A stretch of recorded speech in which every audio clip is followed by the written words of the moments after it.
हरियाणा में आगे आगे दौड़ रही कांग्रेस की गति में अचानक ब्रेक लग गया। शायद इसी वजह से राहुल और प्रियंका गांधी ने चुनाव प्रचार के लिए रॉबर्ट वाड्रा को लगा दिया ताकि कांग्रेस का प्रचार भी हो जाए और बतौर नेता रॉबर्ट वाड्रा की ट्रेनिंग भी।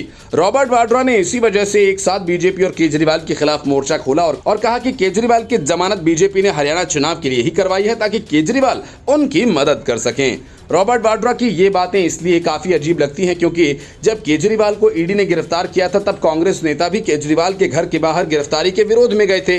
तब कांग्रेस ने पानी पी पी कर केंद्र सरकार, बीजेपी और ईडी को कोसा था और कहा था कि ये विपक्ष की आवाज को दबाने की साजिश है। और अब जब केजरीवाल को जमानत मिल गई तो कांग्रेस के सुर भी बदल गए। कहने को कांग्रेस कह सकती है कि रॉबर्ट वाड्रा उनकी पार्टी के नेता नहीं हैं, लेकिन हकीकत तो सब जानते हैं।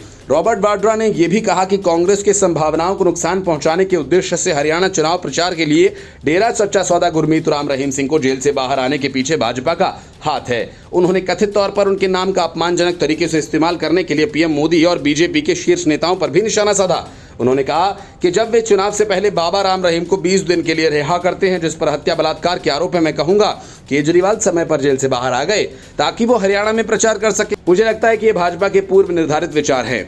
उन्होंने कहा कि भाजपा सोचती है कि ये लोग हरियाणा में कांग्रेस की जीत की संभावनाओं को नुकसान पहुंचा सकते हैं और इसके पहले मुख्य निर्वाचन अधिकारी पंकज अग्रवाल ने कहा था कि हरियाणा सरकार डेरा सच्चा सौदा प्रमुख गुरमीत सिंह पैरोल पर विचार कर सकती है, बशर्ते उनकी पैरोल याचिका में उल्लेखित तथ्य सत्य हों तथा चुनाव के लिए आदर्श आचार संहिता के संबंध में अन्य शर्तें पूरी होती हों। राम रहीम ने 5 अक्टूबर को होने वाले हरियाणा विधानसभा चुनाव से पहले 20 दिन की पैरोल मांगी है। इसके अलावा केजरीवाल को आबकारी नीति मामले में सुप्रीम कोर्ट से जमानत मिलने के बाद अब तिहाड़ जेल से रिहा किया गया था।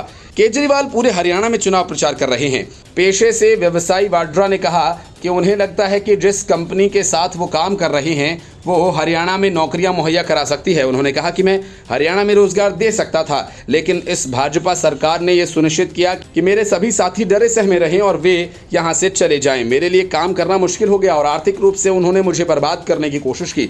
वाड्रा ने विश्वास जताया कि हरियाणा में लोग कांग्रेस को वोट देंगे और उसे चुनाव में भारी बहुमत मिलेगा। हरियाणा विधानसभा चुनाव के लिए 5 अक्टूबर को मतदान होगा और 8 को नतीजे आएंगे।